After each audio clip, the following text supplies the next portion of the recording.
انسانیت اور محبت کی انتہا دیکھیے۔ ایک شخص نے ایک خوبصورت لڑکی سے شادی کر لی، بہت محبت کرتا تھا وہ اپنی بیوی سے، مگر ایک دن اس لڑکی کو جلد کی کوئی بیماری لگ گئی جس سے اس کی خوبصورتی روز بروز گھٹتی چلی گئی۔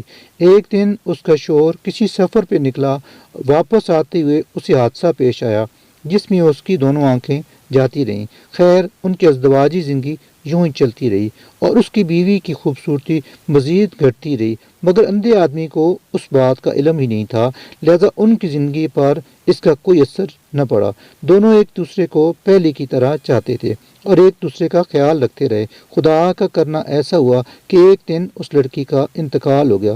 اس کا شوہر نہایت غمگین تھا اس صدمے سے جس کے باعث اس نے اپنا سب کچھ فروخت کر ڈالا اور اس شہر کو چھوڑ کر کسی دوسرے شہر جانے لگا۔ جاتے ہوئے راستے میں ایک شخص نے اسے پیچھے سے آواز دی اور کہنے لگا، اکیلے کیسے جاؤ گے؟ اب تک تو آپ کی بیوی آپ کی مدد کرتی رہی ہے، آپ کا خیال رکھتی رہی ہے اور آپ کی آنکھیں بنی رہی۔